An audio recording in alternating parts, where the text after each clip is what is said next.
Gwe Akibjalasi. Hello and welcome to the beautiful Pictou County Wellness Center here as we continue our coverage of the 2022 Nova Scotia Under-18 Major Hockey League Showcase Weekend. It's game number 3 of the day here on the Sobeys ice surface at the Pictou County Wellness Center, and we have in this one the Weeks Majors taking on the Halifax McDonald's. Now the Weeks are the host team for this event, but they are not the home team in this game. This is a home game for the Halifax McDonald's as far as the rosters go. And a couple of quick lineup notes. Duncan Carney is not in the lineup for the Halifax McDonald's. Kieran Sears not in the lineup for the Weeks Majors. Other than that, both teams have their full rosters of players, and it should be a very entertaining game between these two teams, as it generally is. They played down at the Halifax Forum, a game that was technically a home game for the Weeks back on October 1st, as the Weeks did not have their ice surface to work with on that day because of the results of Hurricane Fiona, the power outages and the loss of ice here at the Wellness Center meant that they had to play that game down at the Halifax Forum. So now the Weeks, in a sense, returning the favor here at the Showcase. It's a home game for the Max, but it's a hosting game for the Weeks. Halifax coming in with a victory earlier this afternoon as they beat Steel Subaru in their opening game of the Showcase this afternoon. Easton Schlender, Bailey Shortall, Jack Dulong, Nicholas Makriakov, and Bailey Shortall with his second scoring for the Halifax McDonald's. Jacob Sanford, Jacob Brino, and Tristan LeBlanc with the goals for Steel Subaru. For the Weeks, they lost earlier today to drop to 5-1 on the season. Their goals coming from Lane Sim and Owen Conrad. So the Max come into this game as the league leaders with a record of 6-3. The Weeks sitting in a tie for second with Cole Harbour. The Weeks are 5-1. Cole Harbour is 5-2. The Weeks have scored 29 goals in their 6 games, so they're averaging just under 5 goals a game, which still puts them at or just under the top of the league. The Cole Harbour Pro Hockey Life Wolfpack just ahead of them, averaging just a little bit better than 5 goals a game. The Weeks, after giving up 3 goals in their game earlier today, are now giving up exactly 3 goals per game, which puts them, or they were giving up 3 goals per game coming into that one, and they gave up 3, so they're still dead on 3 goals per game, which puts them 4th on the defensive side of the puck. Halifax, we mentioned that they've scored 4.6 goals per game. That puts them just behind the Weeks in 3rd overall, but they are the best team defensively in the league so far, giving up just 2.1 goals per game so far this season. Right now on the other sheet of ice, the other 4 o'clock game is underway, and again we are running a little bit behind schedule here at the Pictou County Wellness Center on both sheets of ice. They're not quite 2 minutes in next door, and the Wolfpack have taken a 1-0 lead over the Dartmouth Steel Subaru. So we'll keep you updated on that one throughout the course of the afternoon into the evening as well. We got 2 games left here at the Showcase, and then 1 more game left after that still here on Petter Sports and Streaming Services, as we're going to have the Maritime Major Female Hockey League game as well between the Fundy Kraken and the Northern Subway Selects. That game an 8 o'clock scheduled start, but the way we're rolling right now, it'll be probably closer to 9 by the time we actually get that game underway. Want to mention as well that we have a chance to be interactive here with the broadcasts here on Petter Sports and Streaming Services through AOTV. You can reach us either by facebook.com/Petter Sports, Petter Sports. You can reach us through Twitter. Send us a tweet at PetterPC_sports. That's PetterPC_sports. And there's also the game day threads, which are available on MJAHLnetwork.proboards.com. go to mjahlnetwork.proboards.com, find the major U18 discussion, and then look for the game day thread for either the Wolfpack versus Steel, which is the game that Alex Terrio is broadcasting over on the other sheet of ice. That's the Bell Alliant Arena there. So if you're looking for the Wolfpack and Steel Subaru, you need to back out of this page and then click on the Bell Alliant Arena to get that game being broadcast by Alex Terrio. And the game here between the Halifax McDonald's and the Weeks Majors is here, obviously, on the Sobeys Arena. As we get ready for this one, the Macs are in their home white jerseys. As mentioned, this is their home game. However, because the Weeks are still coming out of their normal dressing room, the Weeks in their road blacks will be defending what is normally the home side of the ice, which is the broadcast right for the first and third period. So the Weeks will defend the net off to our right, while the Macs will defend the net off to our left. But the Macs, again, are the home team for this game, and they will be in their white jerseys. They will have last change. As there you can see Halifax coming out onto the ice in their white jerseys with the regular McDonald's gold and red trim and the Golden Arch logo on the front of their jerseys, the red numbers and red letters on the back. And it's going to be Russ DeCoste who gets the start. And someone said to me, I can't remember who it was. It was in the DHN2. Made a comment in the showcase thread on the mjahlnetworks.proboards.com to keep my eyes on goalie Russ DeCoste of the Halifax Macs, a future star. Well, he gets the start in this game, and we'll take a look at his stats. And comes in having appeared in 4 games, has a record of 2-0. I believe that should be a record of 2-2, however. And a 2.53 goals against average, a .922 save percentage. Colby Brown getting the start for the Weeks. Brown with a record of 3-0, and that is 3-0. Or actually, that should be 4-0 because he came in relief in a game and got the victory. Has a 2.52 goals against average, so slightly better than DeCoste, and a .907 save percentage. Both of these goalies are rookies. And quickly before we drop the puck, we should acknowledge that the Pictou County Wellness Center, all of Pictou County, and the entire league, or the entire area covered by the Nova Scotia Under-18 Major Hockey League, is within the ancestral unceded territory of Mi'kma'ki. And now we are underway here at the Pictou County Wellness Center. Weeks again in black. They are the visiting team for this game. McKinnon with the shot from the point. Was looking for a deflection but didn't end up getting one. That was McKinnon with the shot from the point, if I misspoke there. Now the puck sticks in the wet ice, and that is an issue that we are going to see early in periods all evening. We've seen it all through the last game as well. Because they're trying to get us back on schedule here, they're only having 10-minute intermissions instead of 15, and it doesn't quite give the ice enough time to dry.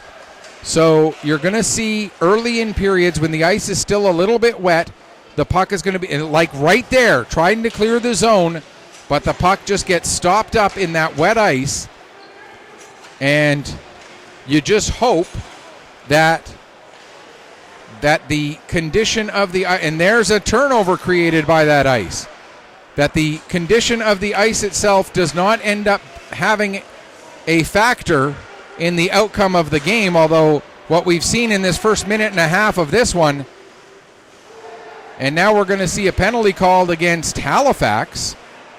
Sim with the puck, trying to move it ahead, but the ice is so wet that, oh my gosh, this is... And it's going to be a holding call, and it looks like it's going to go against Xavier Rivard. So the Weeks, who came into the weekend with a power play percentage of 25%, which was the best in the league.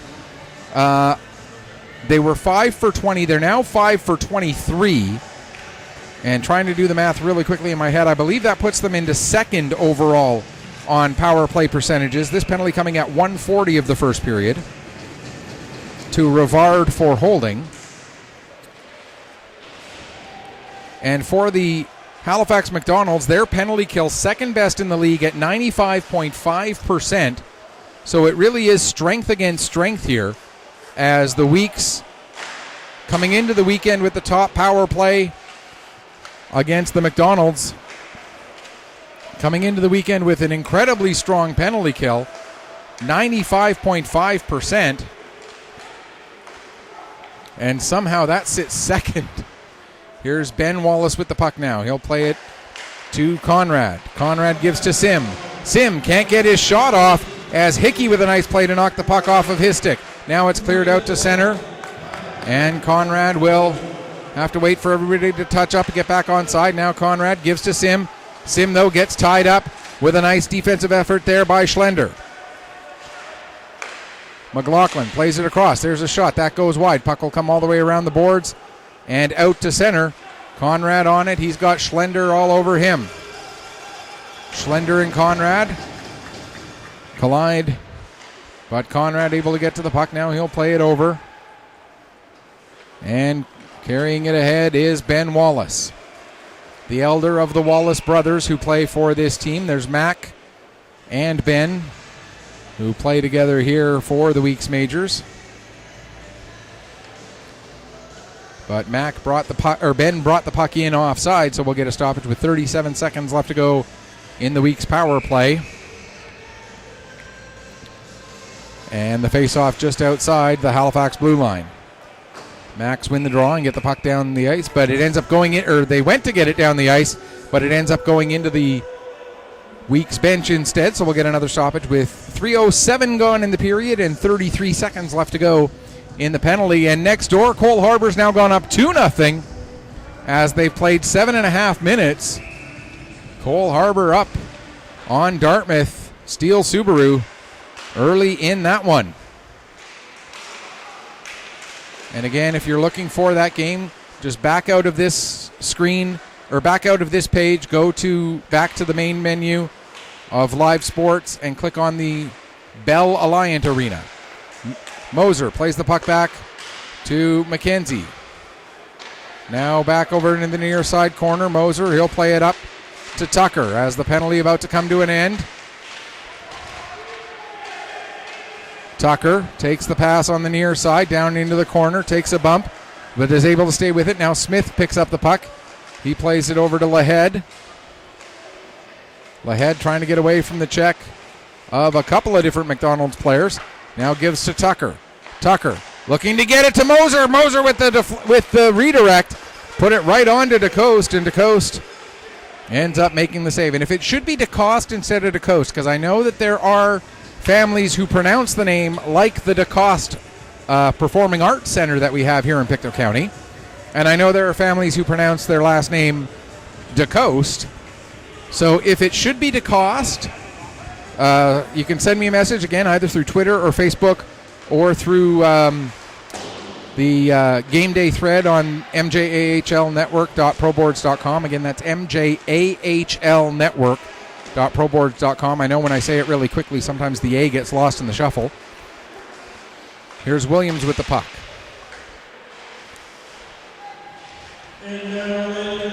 And now it's fired around the boards to the far side. It'll be picked up there by Wagner. Wagner takes a bump as the Weeks getting some good pressure here. Sim sends it down behind the net to Williams. Williams takes a bump from Wagner. Coming in to help out for the Max is Legier, but Sim still on the puck. He gets it out in front. It goes off the skate of a defenseman. That was Marmalak. And DeCoste able to stay with it and make the save and hang on with 4:54 gone here in the first period. And a scoreless tie here. It's now 3-0 next door as Cole Harbour out to a picture-perfect start in their game against Steel Subaru. Manos trying to get the puck to sit where he wants it to. Wallace, that's Mac Wallace. Now Manos on it. He'll get it up to McKinnon. McKinnon finds Moser. Here comes Cade Moser, cutting to the outside against Halliday. Takes it behind the net. Moser back to the line for Manos. Manos will get it down into the corner. Mac Wallace there. He sets it up. Tried to get the pass through to Moser off the stick of off the stick of McLaughlin rather. And that ends up going down the length of the ice as it just doesn't quite connect. Now here's Makryakov. He'll send it back into the zone, and I want to thank the Halifax McDonald's. Their organization sent us a direct message on Twitter earlier today letting us know the pronunciation of Makryakov's name, as I probably would have pronounced it Makryakov, looking at the spelling. So thank you for sending us that preemptively before I made the mistake. As the Weeks now get the puck deep out of their own zone. Austin will dump it in. Sim going in after it hard. Hickey gets to it first, though, for the Max. And now it's played out. Austin played back in. Hickey will take it behind his own net. Sim watching him there. Now it's almost turned over as LaPlante had trouble getting the puck to sit where he wanted it to. Now it comes into the middle of the ice. Austin comes in, gets a shot away, and puts that one just a little bit wide. Kingsley Austin with a dangerous chance. Now out to center, Roop. He'll play it across to the far side. Austin brings it right back into the zone again, working against Hickey. Nice play by Hickey there to knock the puck away from Austin as the Macs are able to clear it out to center. Here's Conrad with it now. Conrad goes to dump the puck in. Back to get it is Hickey. Cohen Hickey plays it up the near side for Rivard. He gets it out for Mumbercat. Mumbercat had trouble finding it, and the bouncing puck finally settled down as Sim plays it over to McKenzie. Back to Sim, right in onto the goaltender DeCoste, and he'll cover up and hang on for a face-off. 7:20 gone here in the opening frame. Right now the Weeks out shooting Halifax by a margin of 3-0, but nothing has gotten past Russ DeCoste yet here in the opening 7 minutes and 20 seconds. Again, Petter Sports and Streaming Services so proud to be the official streaming service for this showcase weekend. I want to thank Alex Terrio for stepping in and covering the other sheet of ice while I'm over here on this one, as we are going to be bringing you every minute of the action from all 12 games. Here's Lahead with the puck now. Lane Lahead coming in, gets it down to Smith. Smith couldn't quite find it as the pass went through his feet. Now Schlender will get it out down the ice. Hustling back to get onto it there is McKenzie. Dominic McKenzie plays it up to Lahead. Lahead had trouble maintaining control of it, and it rolled back in onto Colby Brown, and Brown covers up and hangs on for a face-off with 8:01 gone here in the first period. Now it's 3-1 as Dartmouth has scored again over next door. So apparently that sheet of ice is keeping all the offense to themselves here in the early goings of the 4 o'clock games. Almost feels like we're into the 6 o'clock games here, as far behind the schedule as we are. And like I said, if anybody from the league executive is watching, that's the one thing I would like to see possibly changed for next year, is maybe give 2.5 hours per game as a ice allotment, just so that we don't end up running into this situation of being way behind schedule. I know it makes the ice rental a little bit more expensive, but it saves a lot of problems like we saw in the opening minutes of this period, and we've seen in the opening minutes of periods throughout the last game as well. As the Weeks at ice the puck, will get a face-off deep in the weak zone here. Draw won by Halifax, but it's not hard enough to get all the way back to the defensive pairing of Reeves and Hickey. And Lahead works it all the way down into the corner. Now played back up the wall. McKenzie will pick it up there. Comes across to the near side for McKinnon. McKinnon sends it towards the net. That shot gets blocked there by Shorthall. And the puck is cleared out to center. Shorthall has it knocked off his stick. Now Drew Williams will pick up. Williams works his way in as he gets around O'Coin. O'Coin's going to take a tripping penalty as his stick was just a little bit too active, and it ended up getting into the feet. And that will lead to a tripping penalty here with 9:25 gone in this first period, and the Weeks get their second power play of this game. Confirming that it is indeed a tripping penalty to Callum O'Coin. And so the Weeks power play, which didn't really generate dangerous chances, but did generate some good puck possession. Here's Sim now getting the puck to Conrad. Across to the far side. Wallace fans on his shot attempt as sort of went off the heel of his stick a little bit. Here's Conrad. He's got Mumbercat all over him. Conrad able to get away. Now gives the puck to Wallace. Wallace will drop it off for Roop. Roop down to Wallace in the corner. Now played back towards the line, and it was out of the reach of Conrad. He's got to go all the way back into his own zone. Plays it ahead. And now Wallace returns it to Conrad, who gets it in across the line, but coughs it up there. A long shot right on to goaltender Colby Brown, who steers it to the far wall. First one there was actually Xavier Rivard, as Rivard now gets the puck, plays it out into center ice, and it's dumped back in. Hops over the stick of Brown, and Rivard will get onto it again. Plays it down below the goal line. Conrad will get it away from Rivard and give to Roop, who feeds it up to Lane Sim. Sim in across the blue line. Sim cutting to the outside, working against Wagner. Plays it back. There's a shot by Lahead, and that gets steered, or by Ben Wallace rather, and that gets steered aside. Now three players battling in the corner. 26 seconds left to go in the man advantage.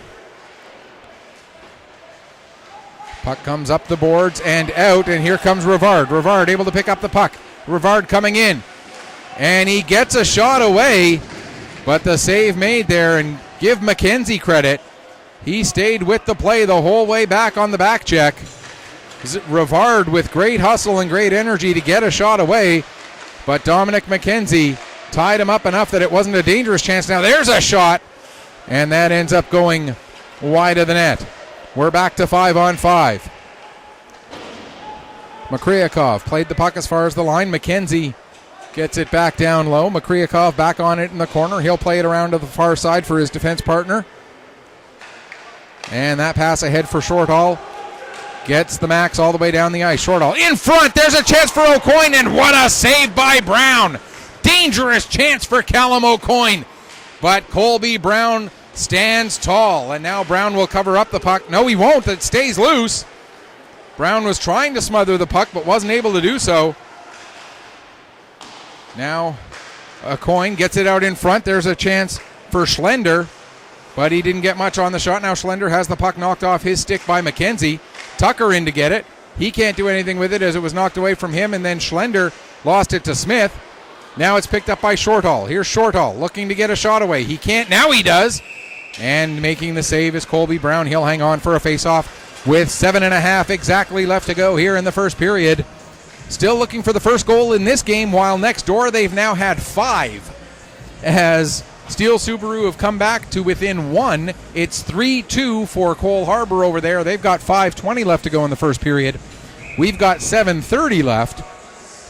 And we have just a couple more shots than they have goals.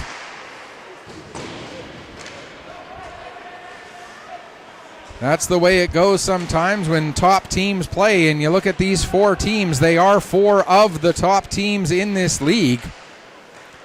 In fact, other than the Valley Wildcats, they are Well, they are 4 of the top 5 teams in the league, including the Valley Wildcats as the 5th. There's a shot save made. Puck bounces up high and ends up coming down to Marmalak. Here's Marmalak working his way in. Marmalak tried to get the pass through to Legier, but it's broken up by Owen Conrad.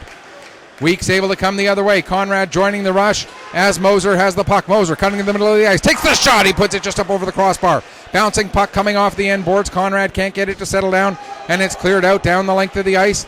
Quinn will go back to get it.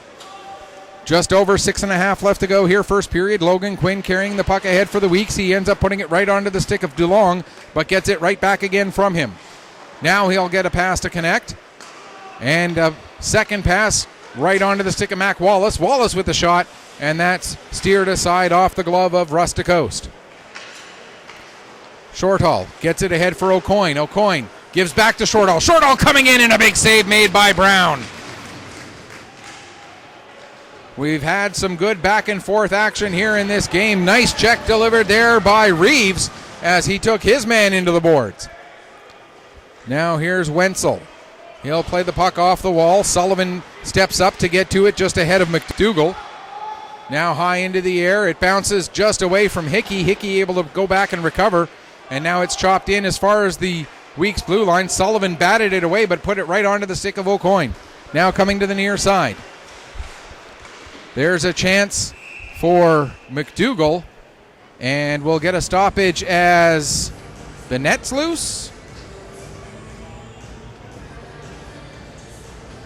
Or I'm not quite sure.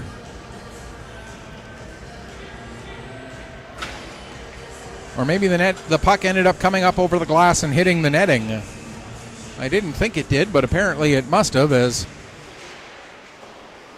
I didn't see any other reason for a stoppage in play there. But then again, I'm just the guy who talks about the game, so who knows? I obviously miss things all the time. Here's Smith. Getting the puck in deep, going back to get it for the Max is LaPlante. LaPlante nearly lost it to Tucker. Now the Weeks forecheck does force the turnover. Smith, but getting it back there was Mumberket. He plays it around. Now the Weeks do have solid possession. But it's knocked off the stick of Lahead, and the Max are able to get it back out to center ice. Lahead now gets it back, brings it in across the line. Lane Lahead has a step, takes a shot, and was looking to go short side, but ended up putting it just wide of the net. Now a pass over for Manos, but that pass was fanned on McKenzie, and that'll allow Rivard to come out the other way. Rivard looking to go back door for LaPlante, but LaPlante was all tied up, and we're going to get our first penalty of the game against the Weeks coming up here as soon as they touch the puck. There's Rivard with a shot, and as the Weeks get possession, we will get a hooking call. And you got to think that the Weeks coaching staff have to be okay with that penalty, considering it was the only thing that kept Dawson LaPlante from getting his stick on that puck on what would have been a fairly easy tap-in. So Ben Manos will go off for the hook. The McDonald's coming into this game have a 23.3% power play efficiency. Still shows on the website as second in the league, although that is tops in the league because not all of today's information, including the game that the Weeks played earlier today, are on the website yet. The Weeks with a penalty kill percentage listed at 88.9, but again, that doesn't include the fact that Wolfpack scored one of their 3 goals on the power play, and there's a power play goal for the McDonald's as they open the scoring. So that Weeks penalty kill will drop a little bit further from 88.9 as a power play goal with 4:03 remaining in the first period opens the scoring. It's 1-0 for the Halifax McDonald's.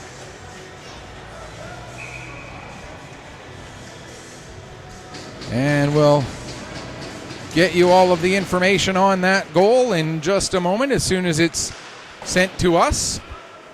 Here's McKinnon with the puck now. He tries to play it ahead, but that's broken up. Here's Legier, and that shot cleared away. Now a race to get onto the puck. McLaughlin gets there. Tries to center it, but nobody in black able to get up there with him. Now Mac Wallace, he couldn't get the puck to sit the way he wanted it to. And Sullivan will pick up as we get the announcement of the goal.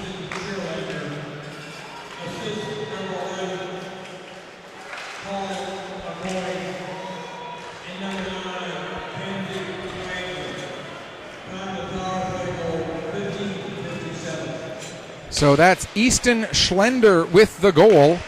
And for Schlender, that is his fourth goal, fourth point of the season. Assists on the goal going to Callum O'Coin and Kenzie Wagner on the power play at 15:57 to give the Halifax McDonald's a 1-0 lead. 3:11 left to go here in the first period. They're into the final minute next door of the first period. And Cole Harbour continues to lead Dartmouth Steel Subaru by a score of 3-2 in that one. Here it's 1-0 for the Halifax McDonald's over the hometown Weeks Majors, although they are the visiting team for this game. Sim with the puck. Gets it to Roop. Roop with the shot, but McDougall slowed Roop's stick down enough that he didn't get as much on it as he wanted, and it ended up going high and wide. Now Sim can't get a shot away, and here comes a chance for O'Coin. McKenzie hustling on the back check, and McKenzie able to get all puck on that play as he knocks it away from Callum O'Coin. Now Shortall with a shot. That comes off the inboards. Out in front, a chance, and Colby Brown able to make the save and hang on. A couple of dangerous chances there for the defending league champions. The team that ended up falling to the eventual TELUS Cup champions at the Atlantic Championships last spring. Got to send a big shout out to the Moncton Flyers, becoming just the second Atlantic representative to win the TELUS Cup in the history of that event. And, of course, the first being the Cape Breton West Islanders a few years ago. Here's Mumberket with the puck now. He has it taken from him by Lahead. Lahead gets it out to center. Smith following up on the play, got it as far as the line. Now Halliday takes it for the Halifax, plays it over into the far corner. Comes up the wall to Conrad. Conrad with a shot. That goes high and wide. 2 minutes left to go here, first period. Puck comes out to center. Conrad turns it over to LaPlante. LaPlante, though, couldn't get a shot away as it came off of his upper body. And now the Weeks come out the other way. Here's Tucker. He'll stop. Tucker trying to get away from the checks. Does. Gets a shot off. Didn't get much on it, though. And that's steered aside by DeCoste. Out in front for Smith. Smith in close. Big save. Rebound. Puck is loose behind the net. And the Macs are able to clear it away to the near side wall. 85 seconds left in the period. Conrad now with it. Takes it as far as the blue line, and he'll... What are we going to get? We're going to get a penalty against Rivard, it looks like. The Weeks had control of the puck, so I'm not sure why the whistle blew at that point. But the penalty to Rivard is called with 1:21 left to go in the first period. And the Weeks will get their third power play of the game. And it's a 4-minute head contact penalty. Maybe that's why they called it right away, is because it was 4 minutes.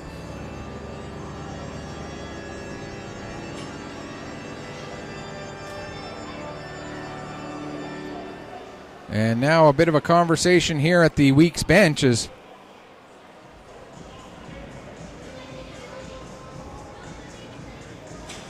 not quite sure what exactly the issue is, but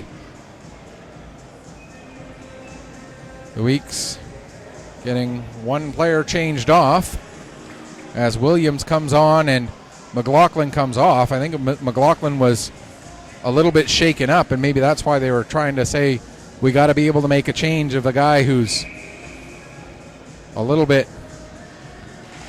shaken. Here's Sim winning the draw back to the line. Wallace with a shot. That goes just wide. Picking it up off the end boards. Williams doesn't get to it, but the Macs do, as Hickey got it. Now a stick comes up into the face of Hickey. No call. Play goes on. Wallace with the puck. He takes a bump there from Reeves. Wallace comes away from the wall. That's Ben Wallace, the elder brother. Wallace now will tie it up along the boards with 54 seconds left in the period. And again, the penalty will carry over. Here comes Shortall coming in. Shortall comes in, and what a goal by Bailey Shortall. Coming in on the breakaway short-handed, and it's 2-0 Halifax. Bailey Shortall with the big goal there, with 46 seconds left to go in the first period, And that's the second special teams goal of the period. They scored on the power play. Now they've scored shorthanded. And for Shorthall, that's his 9th goal and 19th point in his 10th game this season. That's his 6th special teams goal, as he has 5 on the power play and 1 shorthanded now. What a season for Bailey Shorthall already. Reeves with an assist. And Legier also gets an assist. I thought Shorthall created the turnover and then brought the puck up the ice himself, but I guess a couple of assists will get handed out anyway. Here's Conrad with the puck now. He's got O'Coin all over him. Down to the last 20 seconds. Weeks trailing by 2 here against the Halifax McDonald's. Lahead with 8 seconds left. Tried to get a pass across. That's broken up. Now here comes a chance for O'Coin. 4 seconds left. O'Coin comes in, takes the shot, and that's an important save there by Colby Brown with half a second left in the period. As if that goal had gone in and another shorthanded marker in the final second of the period, that would have been huge for Halifax, but Brown able to keep that one out. Shots on goal in the first period. A significant margin favors Halifax as they outshoot the Weeks 11-5.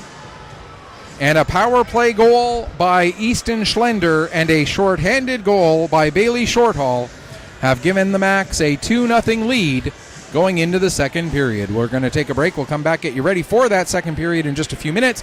You are watching Nova Scotia Under-18 Major Hockey League Showcase Weekend Action here on Petter Sports and Streaming Services through AOTV.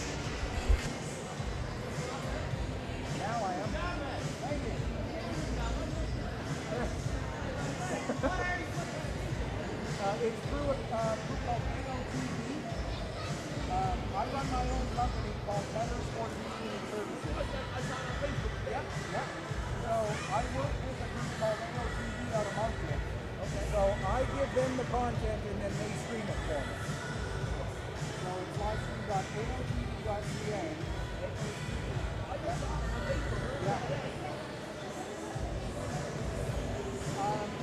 The game will stay available for a couple of days on that website, but we are also going to post everything up to YouTube. It's going to take us a couple of days to get everything up because it's, processing time and whatnot.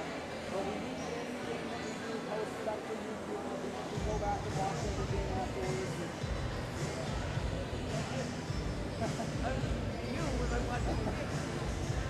I didn't realize you were providing this Okay, yeah.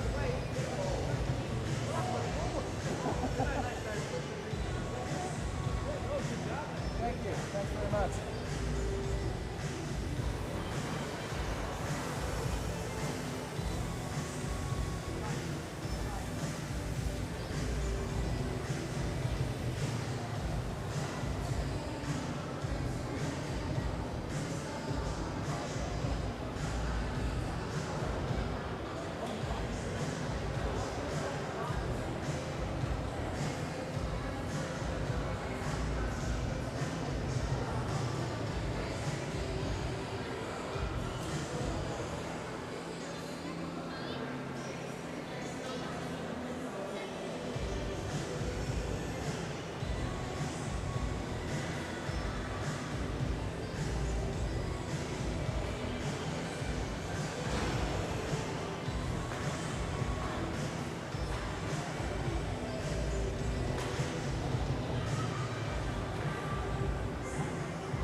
Well, I mean, they lost the ice completely during Fiona, right? And they brought it back in, and I don't know if something happened with the plant during that time as well, but yeah. Because normally this building, I mean, you know, this building has good ice, but this has been, yeah. Yeah. Anyway, you're doing a good job, man. Thank you. Thank you very much. Thank you, Pat.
Welcome back as we get ready for the start of the second period, and want to send a thank you to the person who handles the Max Twitter feed for letting me know that, of course, I had a 50-50 chance, and it is DeCoste, not DeCoste.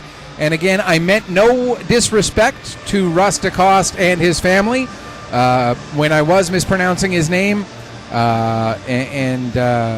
know, I would, of course, pick the wrong one when I got a 50-50 shot of doing it. I also want to send a thank you to Goalie1 on the MJAHLnetwork.proboards.com, MJAHLnetwork.proboards.com. Goalie1 also helping to fill me in that I was getting Russ DeCoste's last name wrong. So hopefully I don't make that mistake again as we're ready for the start of the second period here, although as I've been saying, not entirely ready. The ice could certainly use a little bit of extra time, and with neither team and the officials all not coming out yet, looks like they are going to try and give this ice a little bit more time to dry, as we really saw it badly there in the early stages of that period. And as I was talking with a couple people here in the building, normally the ice is not at all an issue when you're talking about the Pictou County Wellness Center, but here today, as the day has gone on, you really started to notice that the ice is not drying quite as well. Possibly the plant is not quite, well, I mean, we lost power in this building as a result of Fiona, and this building got used for a lot of different purposes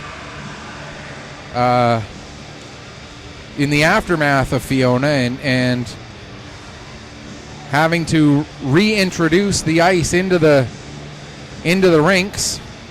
Maybe there are still some issues with that, and you just hate to see the ice actually being the quality of the ice actually being a factor in the games, and that is one of the things that we are, of course, cognizant of. But at the same time, you also, part of the reason that the ice is becoming a factor is because they are only taking 10-minute intermissions instead of 15, because only 2 hours were scheduled for each game time. So, you know, it's the whole chicken and the egg thing. Is it because of, or not chicken and the egg thing, but it's the whole, you know, multiple factors. Which one's the biggest one? Is it that they're not letting the ice dry because they're not giving it enough time in between intermissions? Is it that, you know, something with the ice plant? Is it something else? A lot of questions.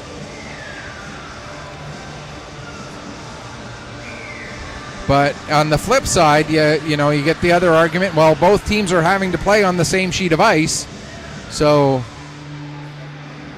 it's which team can adjust to the conditions better, I suppose. As we head into the second period, the Weeks still with 2 minutes and 39 seconds of power play time. And so McLaughlin will bring the puck into the Halifax zone as we get the second period started here.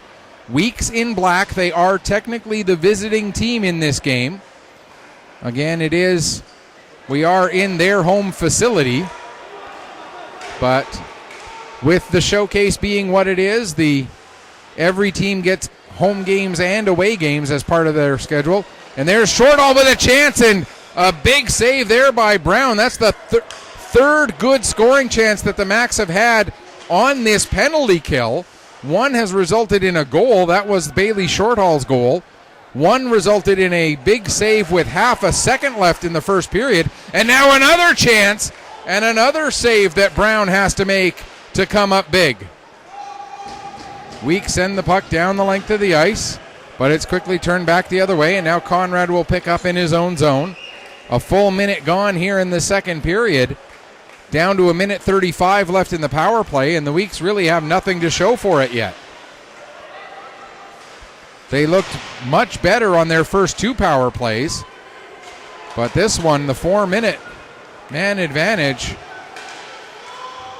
has not looked good to this point. Here's Conrad down in the corner, getting it out. There's a chance, and that one up into the glass. Puck comes all the way around the boards and down the ice. Back to get it is Tucker, but he's got LaPlante right on him right away. Now picking up is Ben Wallace, and he'll give to McKenzie. Dominic McKenzie working his way up the left wing. McKenzie throws it towards the net. There's a chance, and a nice save made by DeCoste. Now another pass across, but Lahead couldn't take that pass in cleanly, and the puck ends up being sent out to center ice. McKenzie now bringing it back in. McKenzie down below the goal line. Behind the net, comes out, and again that puck slows up in the wet ice. Lahead loses it to Mumberket, and Mumberket will get it down the length of the ice. 20 seconds left to go in the penalty. Lead pass, and the Weeks get the puck into the Mac zone again. Smith has it knocked off his stick by Reeves. Reeves now will lead the rush back the other way. Reeves. Tucker knocking the stick out of Reeves' hands. That's going to be a penalty. As not hard to call when you see a guy's stick in his hands, then not there anymore. And Aiden Tucker will take a slashing penalty. With 2:43 gone here in the second period.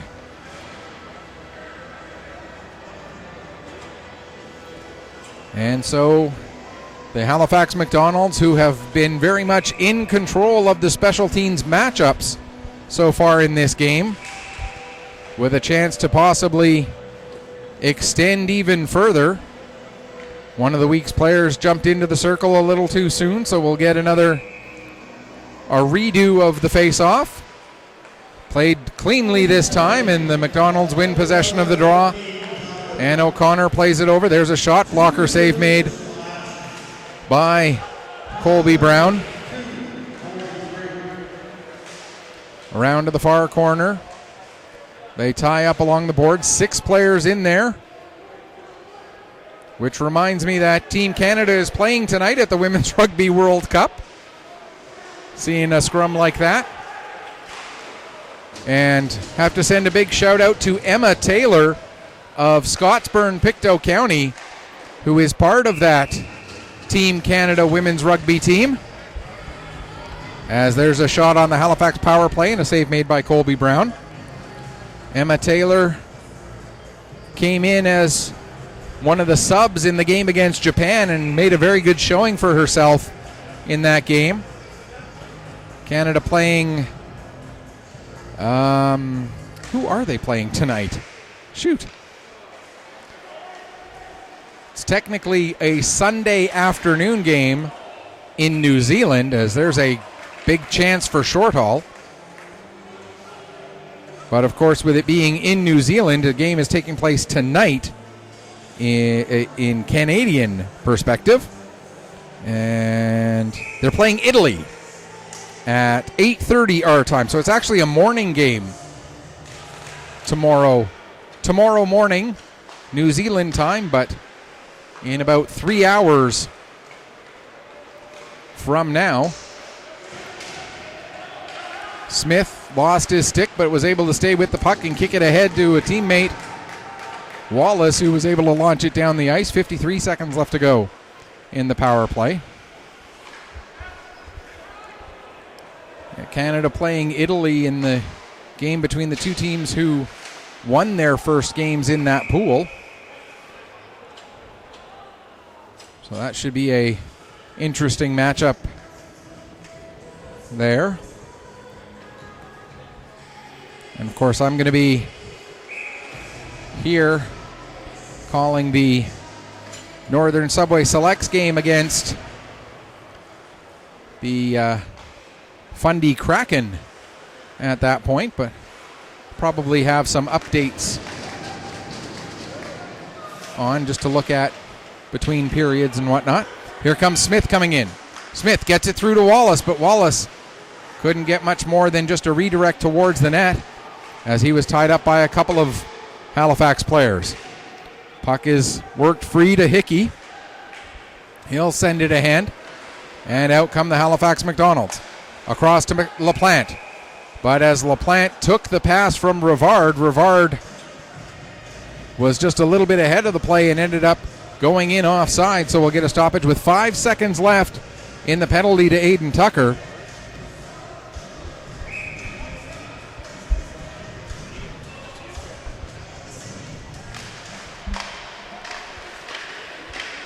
Pass across, Rivard will dump the puck in. Goes all the way around the boards. Conrad gets to it as we're back to 5-on-5. And the Weeks get possession. Pass out of the reach of Tucker.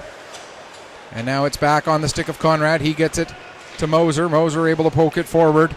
Tried to get it to Mac Wallace, but just a little bit out of his reach. Now Manos. Just over 5 minutes gone, second period. Ahead to McLaughlin. McLaughlin can't get through as he can't get past Reeves. Now here comes O'Coin. O'Coin working his way and gets the puck across, and Rivard with a good shot, but that's steered aside by Colby Brown. Now the Weeks get it out to center. McLaughlin able to poke the puck ahead. He chases it down. His pass goes in behind Moser, and O'Coin will send it up the other way. Rivard will get to it. Rivard for Shortall. Shortall coming through, gets the shot away, and Brown with just enough to redirect that puck and have it go wide. Now Austin got it to McLaughlin, but McLaughlin was immediately met by Wagner. Wagner able to find Shortall, who gets it ahead for Rivard. Rivard takes a bump as he gets the soft shot on goal, and the puck rolls into Brown, and Brown able to cover up and hang on for a face-off. I know the Macs are going to be, or their Macs Twitter operator is going to be upset with me on this, but apparently Cole Harbour scored another goal. It's now 4-2.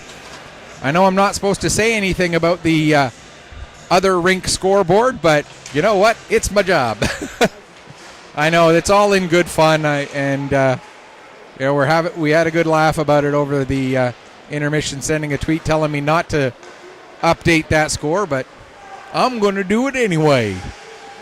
Here's Kingsley Austin getting the puck out. Now Ben Wallace, he fires a shot. The save made by DeCoste, and he'll hang on for a face-off. Shots in this period, 7-2 for Halifax, despite the fact that Pictou County started the period with 2 minutes and 39 seconds of power play time.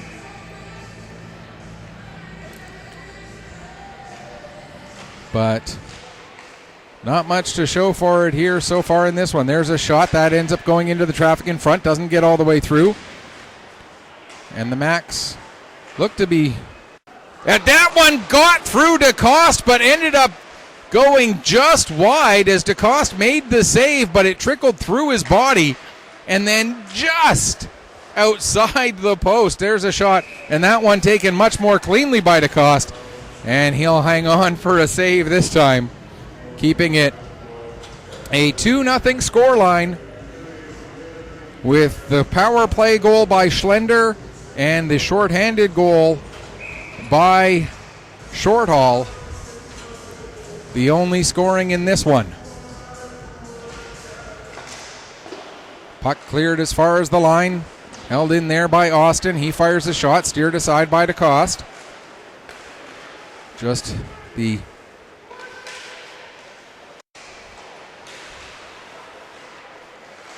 There's a chance for Schlender, and Brown again comes up big and is able to make the save and send it up over the glass and out of play. Both of these teams will be playing again in the 2 o'clock games tomorrow.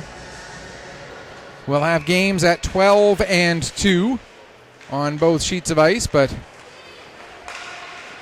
the teams that play at 8 will be right back on the ice at 12 tomorrow, and that's because they are the 4 teams that have the furthest to travel.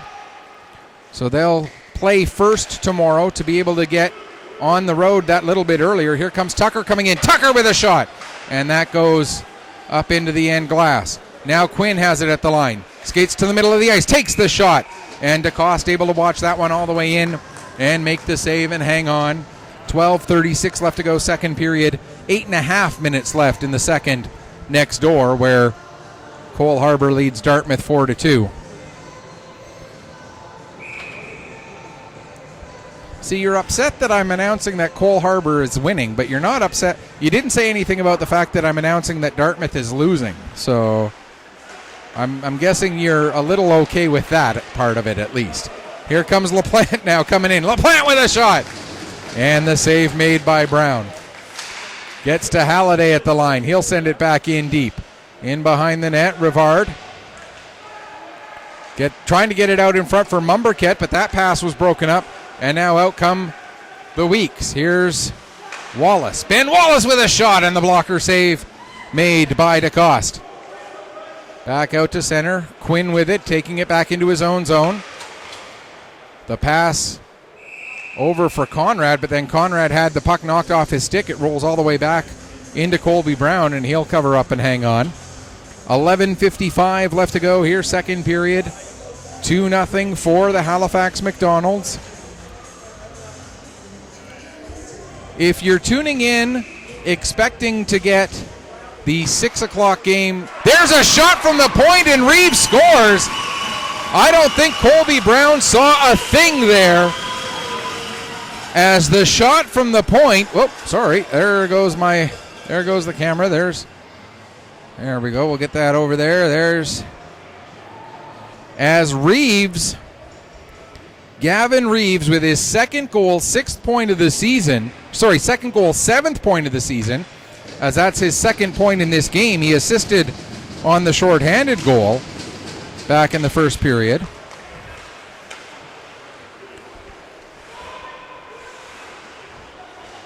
Right off of the face-off, the puck won back to Reeves. He fires a shot. McLaughlin was coming out to try and block it. Now we get another shot, and they score again. It's 4-0 Halifax.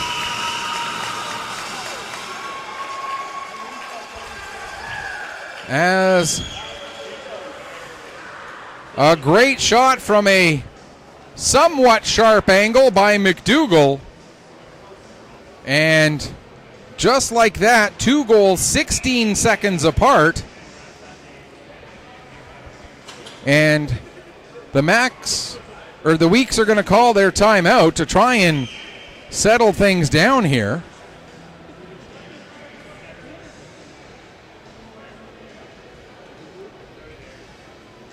At least I think it's the Weeks who are calling their timeout. I can't imagine Halifax would want to take a timeout right now.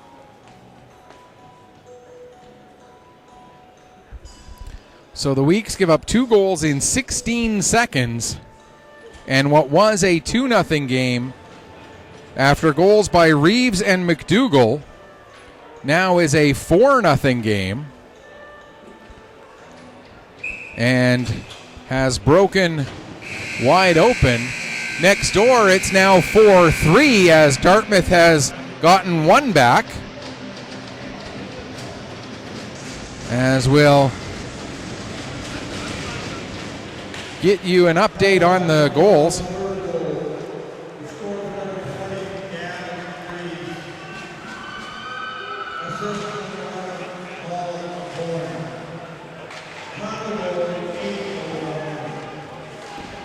So it sounded like Reeves from O'Coin.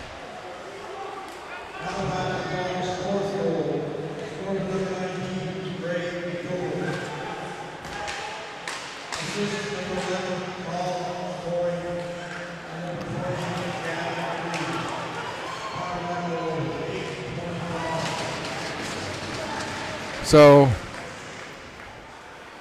Reeves gets 2 points in the span of 16 seconds, as does Callum O'Coin, as the goal at 8:09 was Gavin Reeves, and again that's his second goal, 7th point of the season, assisted by Callum O'Coin.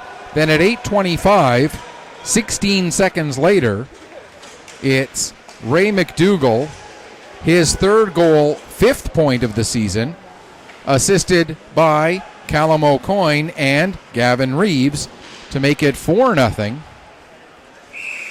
That puck ends up in the Weeks bench, and we'll get a stoppage with 10:13 left to go. Exactly 6 minutes on the clock next door, where it's still 4-3 for Dartmouth over Steel Subaru. Whereas here we've got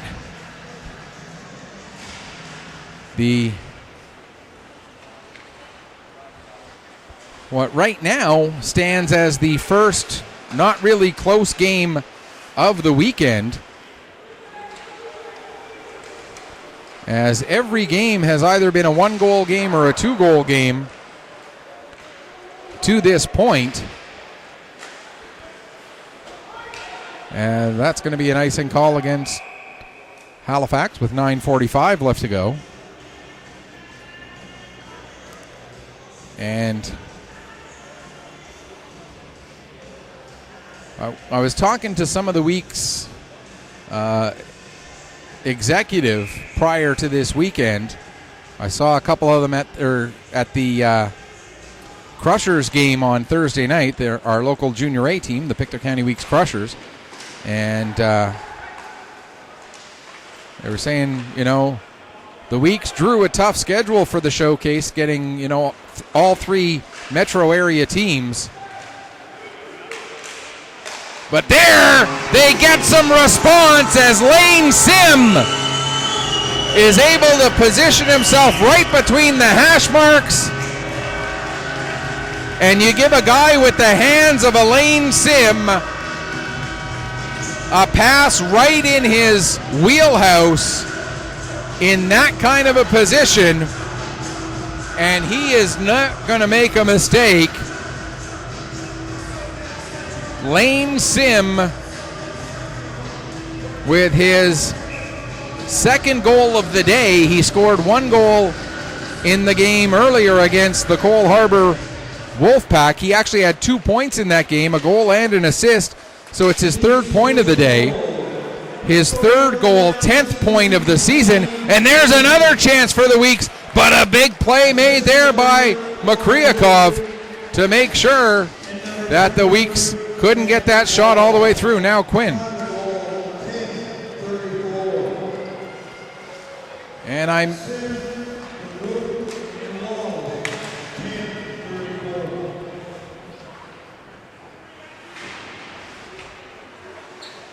Sim from Roop and Wallace, I believe he said. I think that's what he said. That's what I'm going to go with, as I know the 3 of them are aligned together. So Lane Sim, his 3rd goal and 10th point of the year, his 2nd goal and 3rd point of the day, assisted by Logan Roop and Ben Wallace at 10:34 to make it a 4-1 game. And as we mentioned in the opening, these teams did meet in the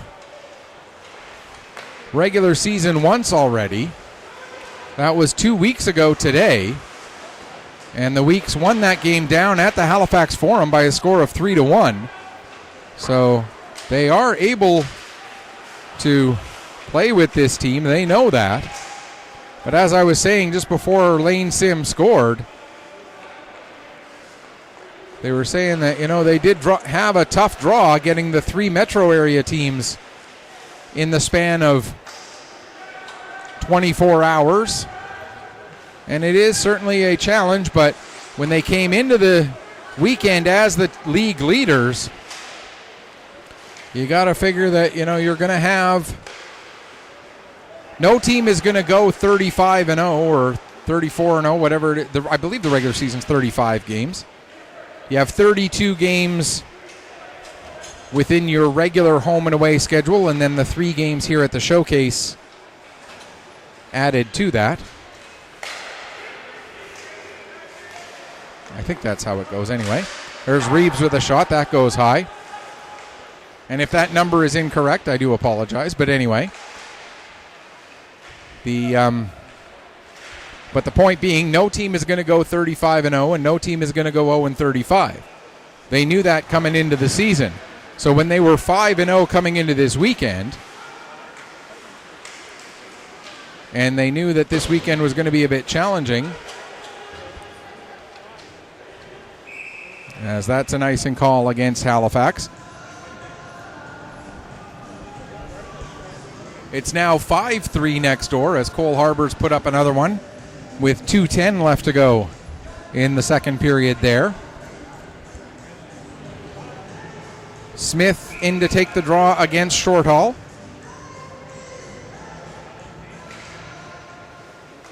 Lahead will play it back to Manos off of the draw. Over for Austin. Austin with the shot, blocked in front, bouncing puck, Manos jamming at it, but able to find it and make the save is DeCoste. And he'll hang on for another face-off with 6:42 left to go.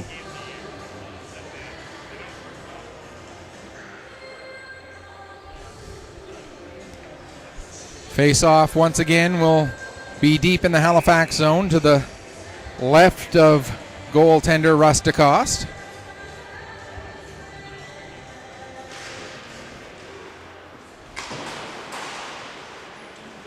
Puck comes to Manos. Manos with the deflection. They score! Manos with the shot from the point, and Reese Smith able to redirect that puck and pull his team to within 2. Great shot by Manos. Even better deflection by the captain, Reese Smith. And the Weeks are whittling away here. It's now back to a 2-goal game. And those 2 goals that the Weeks have scored coming just a little less than 3 minutes apart on the clock. And they're starting to get old Uncle Mo working for them right now. Here's Tucker with it. Gets it to Smith. There's a shot. And that goes off the foot of Reeves and into the near side boards. Now Manos trying to duplicate what he just did. Gets the shot away. As we get confirmation of Smith's goal.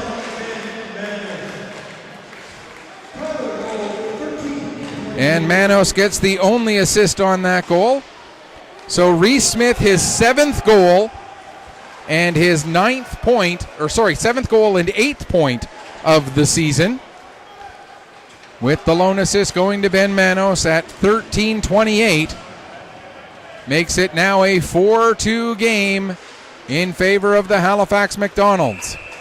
We're going to get a penalty here against Kingsley Austin for head contact. And so the Halifax McDonald's will get their 3rd power play of the afternoon/evening. As Kingsley Austin goes off for a 2-minute head contact penalty. Just waiting to took a minute there to see what they were going to put up on the board. So the week's penalty kill has to go back to work for a third time here. And Sullivan able to get the puck launched down the length of the ice. As the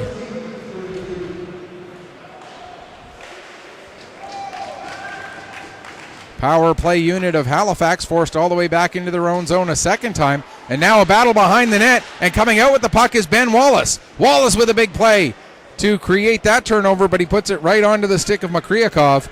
And Makryakov will now come out from behind his own net, get the pass ahead to Halliday. Halliday will carry up, down, working his way down the left wing all the way into the corner. Centering pass, but that was a little too hot to handle, and the Weeks are able to get it, send it down the length of the ice. Makryakov back to get it, but Wallace right on him. Wallace forces the turnover, comes out in front, gets a shot away, and DeCoste able to make that save. Now coming out with it, there's Wenzel. He takes a bump. Battle in the corner, 4 or 5 players in there. Coming out with it is Logan Quinn. Quinn can't get past Mumberket, but the puck ends up rolling over to Moser, who was able to get it out to center. Now it's dumped back in. 34 seconds left in the Halifax power play. Quinn gets the puck launched out, but it ends up hitting O'Connor, and so the Macs are able to bring it right back in again, but it's turned over and sent down the ice again. 21 seconds left in the power play. As they're into the intermission next door, 5-3 the score in favor of Cole Harbour. They're taking full 15-minute intermissions next door. I don't know why we're only taking 10 minutes here. Just saying. Now coming out of the box, the puck comes up to Austin, but he comes in offside. Glorious opportunity there if Kingsley Austin had been able to stay just onside, but he got in the zone just a hair too early. And so the face-off will come all the way back down deep into the Weeks end, They are not the Pictou County Weeks majors. I've made that mistake a couple of times. I don't make it often. There's a chance right in front for Mumberket, and then he gets taken down hard. Of course, the Weeks do draw from Pictou, Colchester, and Cumberland counties. So they've got, much like the Cape Breton West Islanders, who draw from a pretty vast region, as does Valley, as does South Shore for that matter. That's the reality of playing at the top levels. You've got players who sometimes need to be willing to travel in order to play at this level. And you talk about that drive all the way from Antigonish to Port Hood. That's quite a drive for some of those Cape Breton West players, and for some of the players from South Shore, they're coming all the way from Valley over to Bridgewater, or all the way from Yarmouth over to Bridgewater, Williams bringing the puck in across the line, gives to Wallace. He gives to McLaughlin. McLaughlin trying to center. Now Wallace with a shot. That goes up into the end glass. Puck comes to O'Coin, and he'll get it out down the length of the ice. Icing is waved off as Conrad will come out of the net, Conrad will go into the corner and get it. Pass from McKinnon up to Lahead. Lahead plays it over into the far corner for Tucker. Tucker has it knocked off his stick. Getting to it there is Reeves. He'll play it over to Hickey. Hickey gets it as far as the line. Now a shot from the point. Manos didn't get quite as much as he wanted on that one, as DeCoste plays it like a soft liner into the center, into the shortstop, and makes the catch with 2:09 left to go here in the second period. Again, if you're looking for the 6 o'clock game, we still have another whole period to go before that, as we're just running further and further behind schedule here. So if my wife is watching, I'll be home when we're done. Whenever that ends up being, I'll be home when we're done. Still got 2 more games left to go after this one. We've got the 6 o'clock game of the showcase and then the 8 o'clock game of the Maritime Major Female Hockey League. That puck deflected way up over the glass now to play. Goes over the glass, goes over the netting, goes over the pole, goes into the area where people are standing back there. 1:55 left to go here in the second period. 4-2 the score in favor of the Halifax McDonald's. They scored the first 4 goals of the game. A power play marker by Easton Schlender. A shorthanded goal by Bailey Shortall. That was how the first period ended. And then 2 goals 16 seconds apart from Gavin Reeves and Ray McDougall made it 4-0. And then the Weeks with a couple of goals just under 3 minutes apart from Lane Sim and Reese Smith to pull them back to within 2. McKenzie trying to work his way ahead, has the puck knocked off his stick by Dulong. Now it comes back to the line for Halliday. Halliday with the shot. That goes off the stick of Lahead and up over the glass now to play again with 90 seconds left to go in this second period.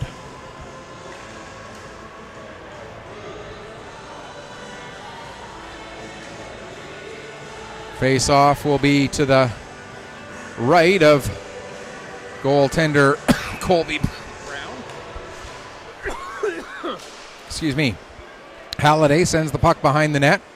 Goes all the way around the boards. Schlender in there battling alongside Mumberket. Mumberket gets a shot away. Steered aside by Brown. Now Halliday at the line. He'll play it down the boards for Schlender. Schlender takes a bump from Quinn, who plays it around to the far side. And the Weeks look to work their way out. Quinn, long lead pass. Gets beyond Wallace, and it's not going to be touched by Wallace, so that means it will be an icing against the Weeks with 59.6 seconds left to go here in period number 2. O'Coin to take the draw against Sim. Sim wins it over towards the boards, but it's picked up by Shortall. He tries to play it to the front of the net. That'll be batted away. And now the Weeks get it out to center. Back with it is Reeves. He plays it over to Hickey. Sent ahead, but Legier not able to get his stick on that puck, and it's sent back deep into the Halifax zone. Legier fans on his clearing attempt. Now Sim will send it into the near side corner. Comes up the boards to Wallace. Wallace trying to get away from Hickey. Ends up running into the net.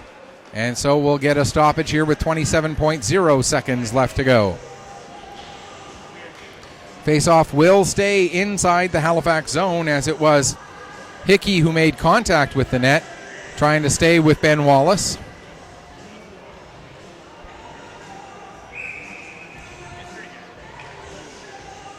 Much better period overall for the Weeks. Not only do they tie the period 2-2 at this point, still the possibility of another goal, but they also much closer in the shot margin this period.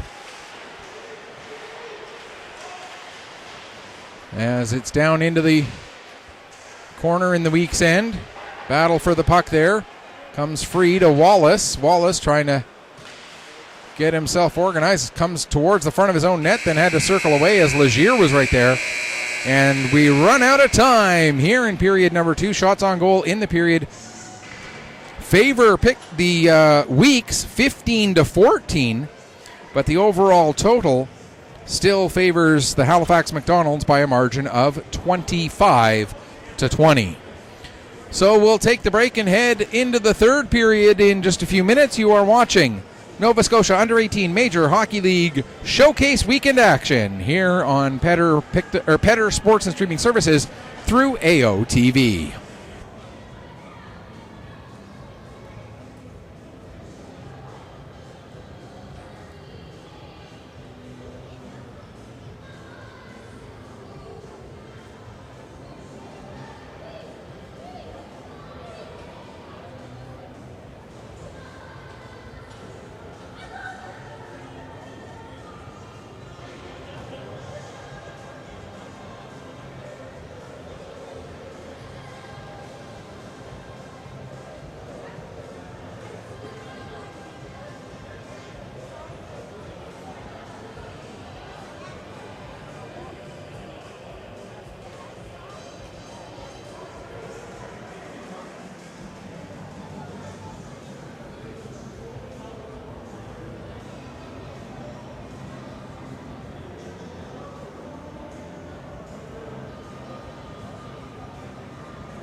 Welcome back to the Pictou County Wellness Center here in Pictou County, Nova Scotia, getting ready for the start of the third period between the Weeks Majors and the Halifax McDonald's. Halifax carrying a 4-2 lead into the third period as we play this third of 4 games of the day for the showcase, and or at least for this sheet of ice. And overall, we've got games 5 and 6 out of 9 for today, and then 5 more tomorrow overall when you include the Maritime Major Female Hockey League games that we're doing tonight. And again, anybody who might be looking for the game between the Fundy Kraken and the Northern Subway Selects, which is scheduled for 8 o'clock, I know you're awfully early to be tuning in for that one, but if you are going to be looking for that game, it is likely not to start until close to 9 o'clock. We'll get you a more accurate start time as we get closer to the actual start, as we get a false start on the third period there. Now we get the puck dropped and the third is underway, and the Weeks trailing by 2, needing to get themselves back into this one. There's McLaughlin with a shot right off. The puck bounces off the end boards, and it goes off Makryakov. And a good way to start the period there for the Weeks with a great opportunity. Not able to finish off the deal, though, but they're still pressuring here. Here's Moser with the puck. He'll play it back to Conrad. Conrad gets a shot through, comes off the end boards. Picked up by Mumberket. Or by Halliday, excuse me. That was 10, not 16. My apologies. He dumps it right in, goes chasing after it himself. Conrad plays it back as far as Shortall. Shortall now stepping in, gets a shot. That goes off the glass. Into the near side corner. Mac Wallace gives to Conrad. Conrad will play it around. And the Weeks come out. McLaughlin lost control of the puck there, and O'Coin sends it back the other way, but now it'll be picked up by McKenzie. He feeds it up to Mac Wallace. Wallace, his pass intercepted by Mumberket. Now Moser gets it and gives to McLaughlin. McLaughlin coming in across the line, takes the shot. Steered aside by DeCoste. And I think the puck came up and made contact with one of the players on one of the benches. I think that is why we got that stoppage. So we'll get a face-off in the Halifax zone here. 1:22 gone in this third period. They've played a little over 5 minutes next door. Can't quite see the actual scoreboard from here. Now I can see it. It's 5-3 for Dartmouth, or for Cole Harbour, over Dartmouth. McKinnon at the line, holds the puck in, plays it down. Hickey will pick up there. He'll take it behind his own net, around to the far side, and off the boards and out. Weeks get it back in neutral ice, however, and Ben Wallace sends it right back in again. Wallace and Sim both going after it, but Hickey able to get to it. He'll play it around the boards for LaPlante. LaPlante for Mumberket. Mumberket ends up playing that one off of his own foot. Now gets it over to Rivard. Rivard brings it into the zone. And Mumberket has to back it out to center. O'Connor plays it across to the far side. Weeks force the turnover there. Here comes Ben Wallace. Wallace with a shot.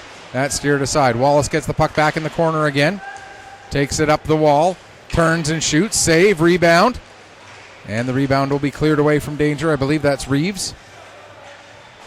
My apologies. That's O'Connor. He gets the pass ahead to Rivard, who's able to play it forward for Shortall. Shortall takes it behind the net. Goes to center it, but that was taken by Tucker as there were only black jerseys there. Now played around to the far side.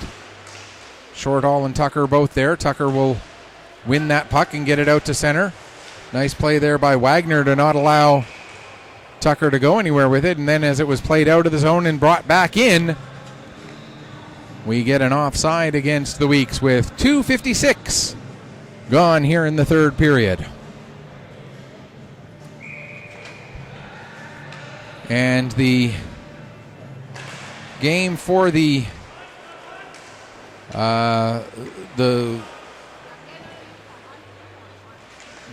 female the Maritime Major Female Hockey League game between the Kraken and the Northern Subway Selects will be played on the Bell Alliant Arena as well. So we'll be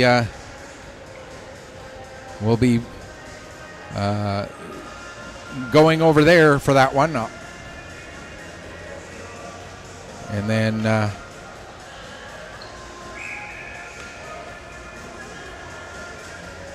since they're a few minutes ahead of us, we might end up I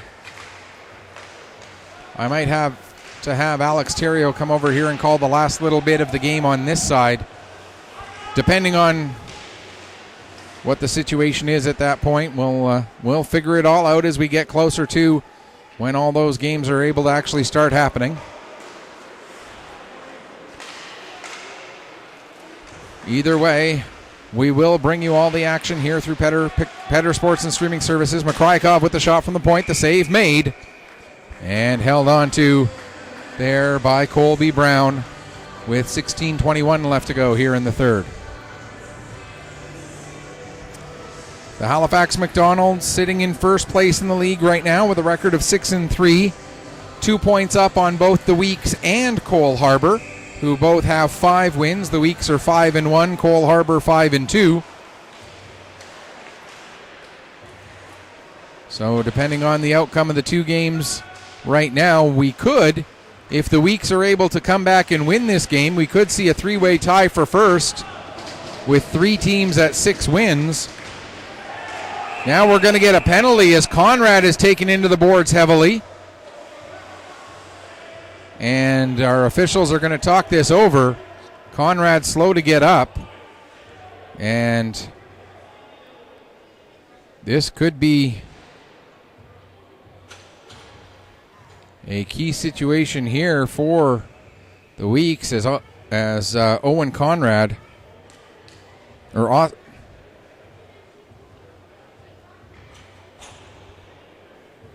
Owen Conrad, yeah. Started doubting myself there for a second.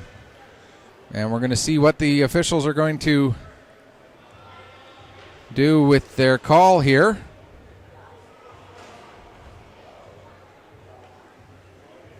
As the officials still talking it over. Halliday and Smith over to get the decision as well. Conrad back to his feet, and that a good sign.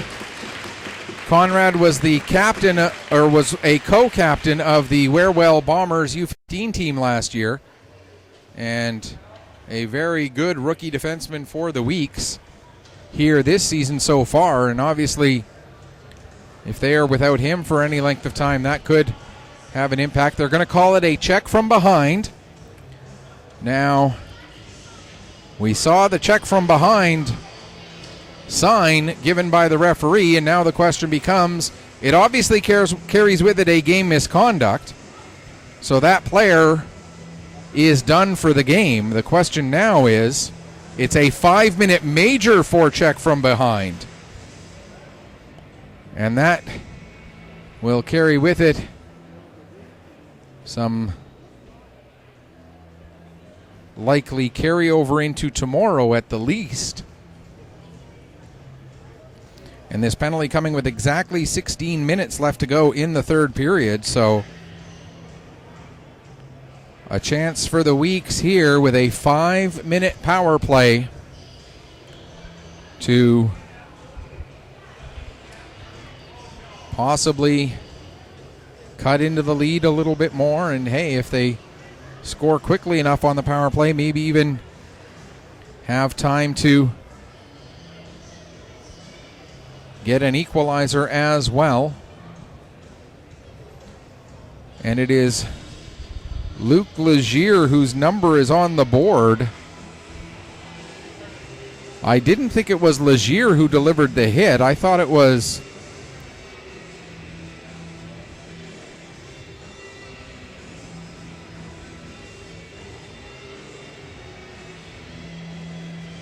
it might have been Mikryakov, number 2. Or it might have been number 7, Luke Legier. 5 minutes protecting behind and game misconduct. So they are calling it as Legier. And it's Dulong who's going to serve the penalty. So Luc Legier with a 5-minute major for checking from behind and a game misconduct. The 5 minutes being served by Dulong. And the Weeks with a big opportunity here. 5 minutes of power play time. Doesn't matter how many times you score, you've got 5 minutes with the extra attacker to work with. But you turn the puck over as a way to start it, and Marmalak gets the puck down the ice. McKinnon has to go back and get it. McLaughlin feeds it to Wallace, who gets it in, and Wallace gets a bit of an assist from the official there as the puck ends up hitting the official, which allowed Wallace to get it back. Now a pass intended for Sim misses him. McKinnon will go cross ice with it to Wallace. Wallace sends it back in deep into the corner for McLaughlin. Back to Wallace.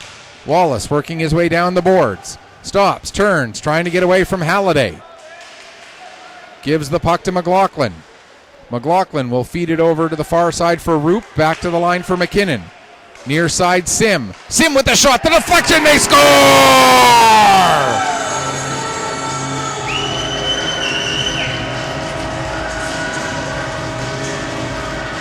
Clint McLaughlin with the deflection.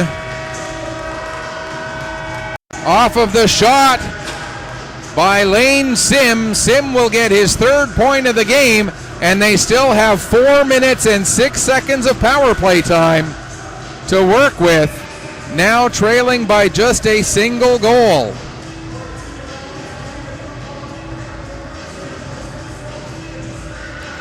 It should be McLaughlin from Sim and McKinnon. We'll wait and see on the official word. McLaughlin, his 3rd goal and 8th point of the year.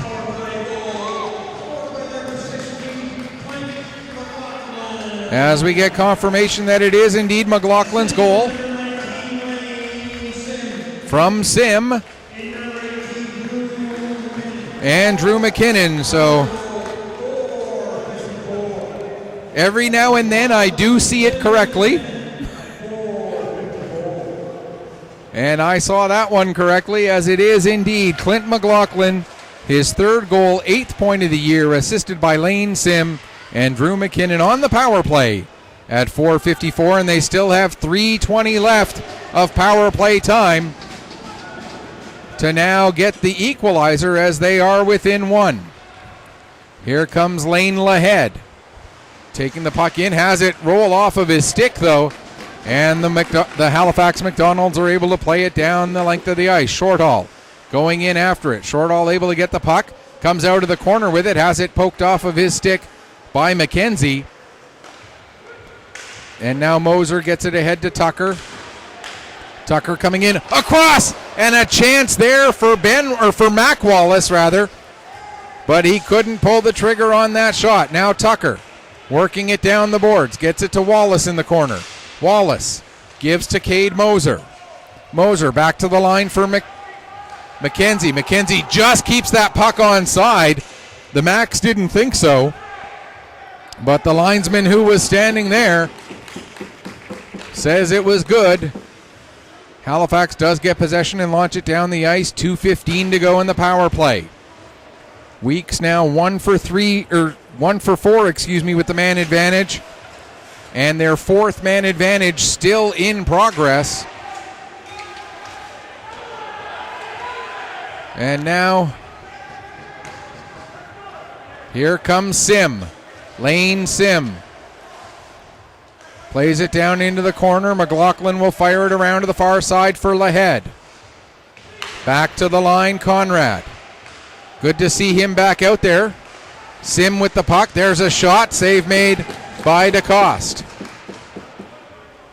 Puck gets to the line. Tucker holds it in there. Gives to Sim. Now back to Conrad.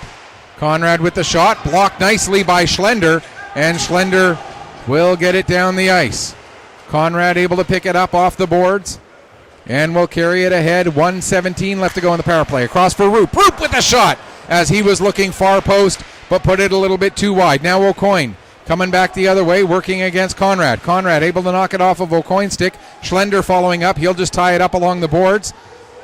2-3 players coming in there to try and work it free as Easton Schlender does a good job there tying up the puck. Schlender now wins it back again after he had lost it. Great play here by Easton Schlender. He's got 4 weeks around him trying to work the puck free. What an effort by Easton Schlender. Here's Roop with it now. And apparently at last year's Nova Scotia Under-15 major tournament, I was mispronouncing his last name, so I just want to apologize now for it publicly. There's a shot that goes wide. But make no mistake about it, that is Easton Schlender, and he just had one heck of a great shift. 19 seconds left in the power play for the Weeks.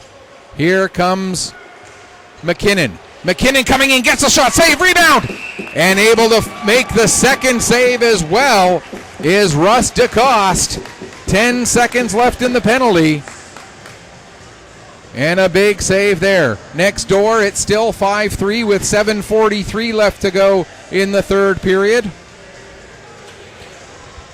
If you're tuning in expecting to be about into the latter stages of the first period of the 6 o'clock games, those being the Wolfpack and Steel, or the Wolfpack, no, 6 o'clock games. Help if I looked at the right ones. That being the Wildcats and Islanders on this sheet of ice, and the Mustangs and Rush over next door. We're running late. We're still in the third period of the 4 o'clock games on both sheets of ice. So stay with us. If you're a fan of one of those teams who's playing at 6, we will get to those games.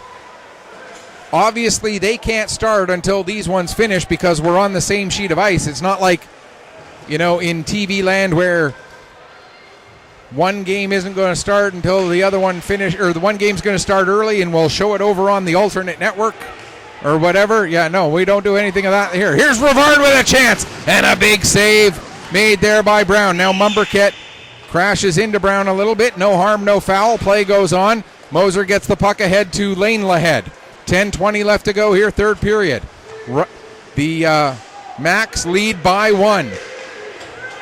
Here's a 3-on-1 coming in for Halifax. Pass to Mumberket. Mumberket gets it across. What a play by Brown on the first chance, and then a big save made there by Quinn on the second. Logan Quinn with a huge save. Wow. What a play by Quinn, helping out his goaltender as Colby Brown was completely laid out. Quinn gets into position in the crease and makes the stop. There's an icing call against the Weeks. We'll get a stoppage with 9:45 left in the third period. Wow. So earlier when this game was 4-0, I said it was the first game where we've really had any separation between the two teams.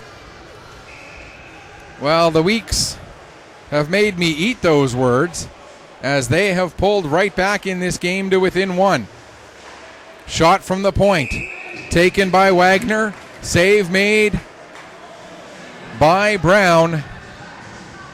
As so far today, we've had a 1-goal game and a 2-goal game where one of those goals was into an empty net. Then we had a game go all the way to a shootout and a game that was a 2-goal game with one into an empty net. Now we've got a 2-goal game next door and a 1-goal game here, which just shows how much balance, competitive balance there really is in the Nova Scotia Under-18 Major Hockey League. There's a chance coming in, and Brown able to steer that one aside. And it's nothing but good news for the health of this league to have 8 teams all competitively balanced like they are. Now we get some pushing and shoving after the whistle as Wagner took exception to the way Tucker was coming in onto Russ DeCoste. And Tucker then takes exception to Wagner taking exception, as it tends to happen.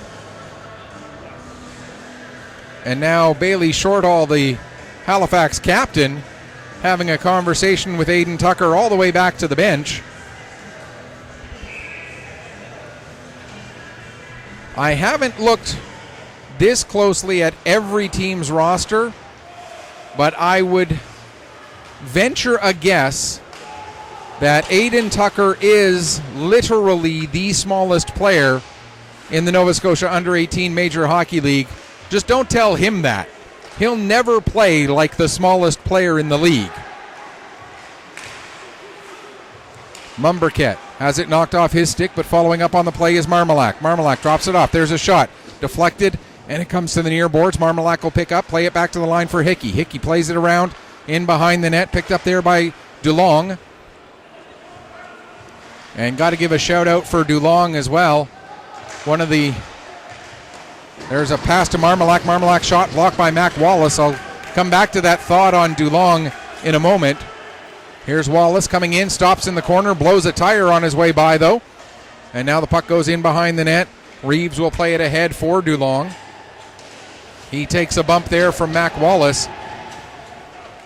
Jack DeLong, one of the hardest things to do is go serve somebody else's penalty for 2 minutes, let alone 5. But somebody's got to go do it, and DeLong takes that sacrifice of his ice time to step up and do what the team needed from him. There's a chance for Moser.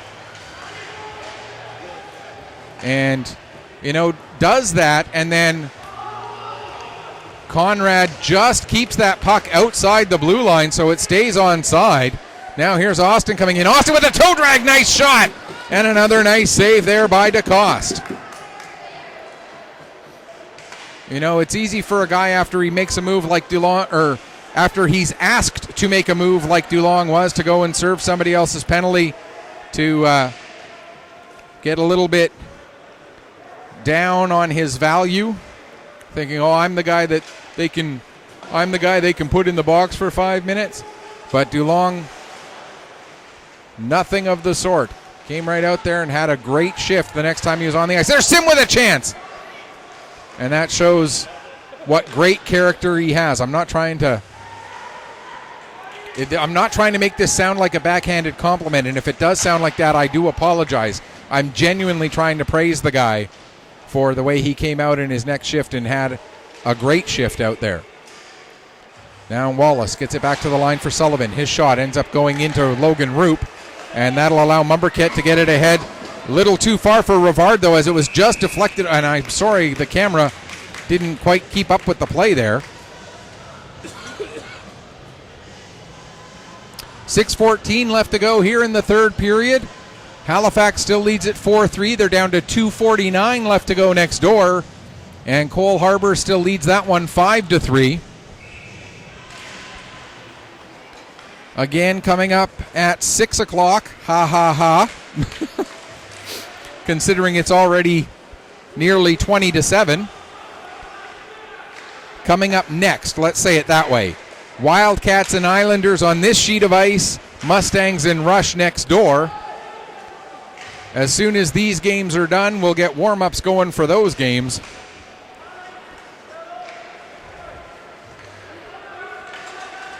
Right now we got 5:40 left to go here in this one. And the game for the Kraken and the Northern Subway Selects will be on the Bell Alliant sheet of ice after the 6 o'clock game is done. Like I say, I'm expecting probably close to a 9 o'clock start for that game. There's a puck that redirects a couple of times off a couple of different hands on its way in. As the Weeks continue to pressure here, trying to climb back. Puck comes to the line, held in by McKenzie. His shot ends up hitting Shorthall. Picked up by Tucker. He'll get it across to Lahead. Lahead with a shot, that's blocked by Reeves. Lahead gets it back again. Lane Lahead. Back to the line for Manos. Manos shot. Blocked by McDougall. But Manos able to stay with him. And now out comes Shorthall after the puck was worked free. Shorthall in front, intended for O'Coin. But that pass a little bit too deep by the time they got there. Now here comes Lahead working his way forward. Trips over the foot of McDougall. No intent there by McDougall. O'Coin now with a blast. That goes wide. Marmalak coming in to follow up as it comes off the end boards. Gets to the puck. Tries to center it. Nobody was there, and it was knocked down by Quinn anyway. And now Logan Quinn will lead the rush up. 4:15 to go. Quinn takes a bump from Makryakov.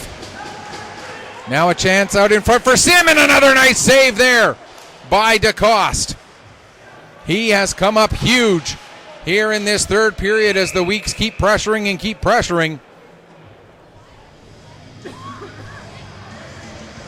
Down to the final minute next door, it's still 5-3.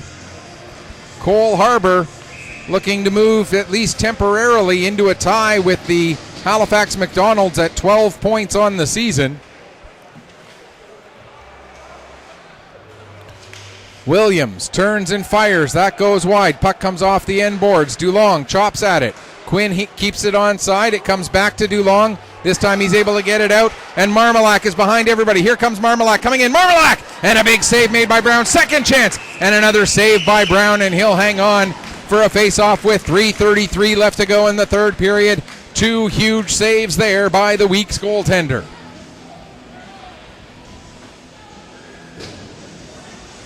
Face-off will be deep in the weak zone to the right of Colby Brown. Off of the draw. There's a chance. Another chance. First chance went wide. Second chance. Brown makes a huge save. Makryakov fires it around the boards. It'll get all the way up to McLaughlin, who sends it down the length of the ice. That's going to be an icing call with 3:17 to go here in the third period. They're down to the final 20 seconds next door. The Steel Subaru have pulled it back to within one, but it looks like they're going to run out of time.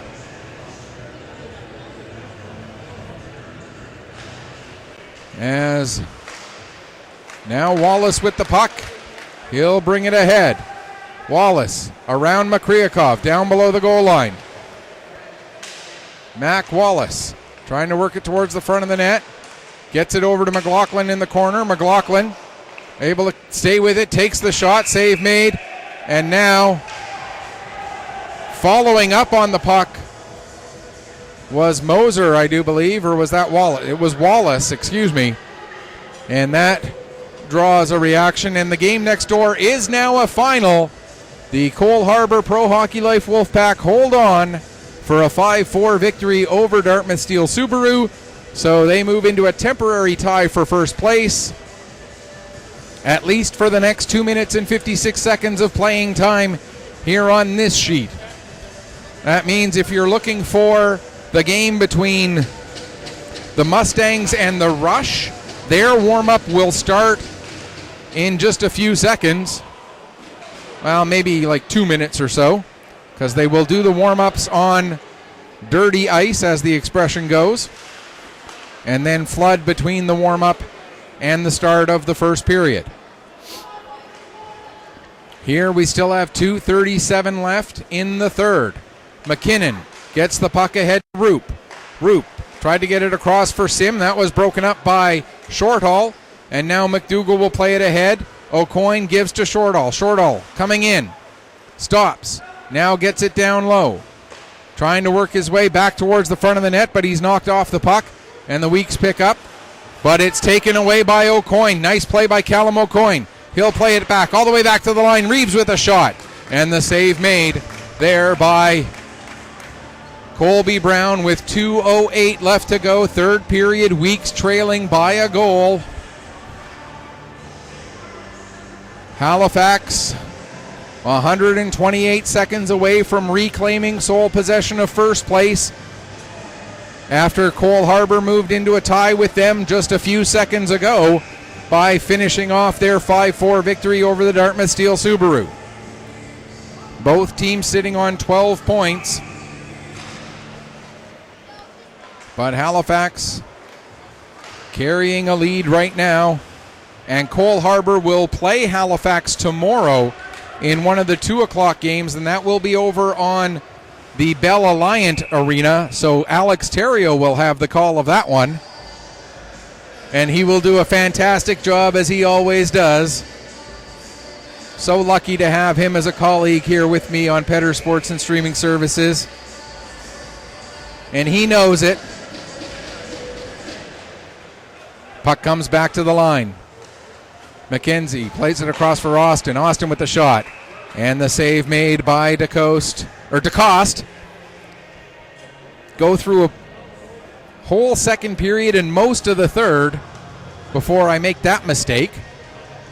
DeCoste with the save, and he deflects it up over the glass and out of play. So we'll get another stoppage here with 1:45 left to go, third period.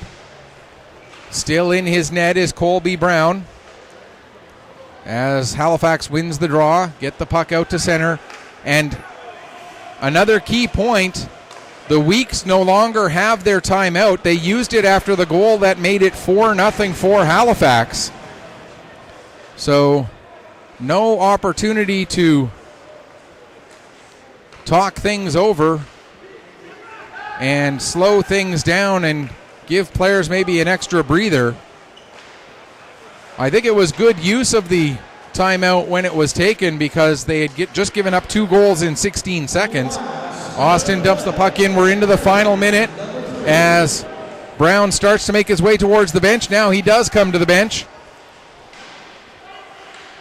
And the Weeks have the extra attacker out with now 50 seconds left. Tucker with the puck. Takes the shot. Goes off the outside of the net. Getting it is Halliday. He'll play it to the line. Austin holds it onside. Sends it towards the front of the net. Makryakov will clear it away. O'Coin will get it the rest of the way down the ice. Not hard enough for an icing. 32 seconds left to go. Conrad quickly out from behind his own net. Doesn't have a whole lot of time to work with, so he's got to move up the ice quickly. Conrad comes around O'Coin. Still with the puck. Now throws it in front. But Moser couldn't get that on target. 17 seconds left to go. Conrad with it again. Takes it to the line. Gives to Sim. Sim can't get a shot through as it was blocked by Schlender. And Schlender puts it just wide. And so that's going to be an icing with 7.1 seconds left to go. Easton Schlender that close to securing his team's victory. 6 seconds left on the clock. The Weeks have 7 skaters out there.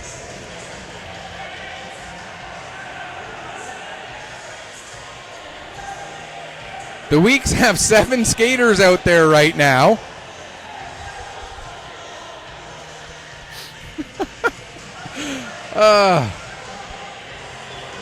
Somebody's got to come off for the Weeks. There we go. Logan Roop will go to the bench.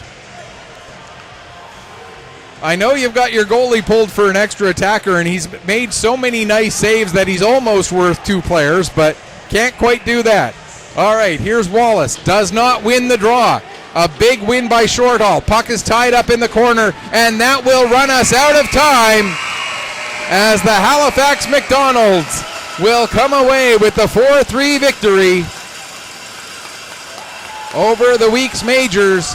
So their season series ties up at a win apiece.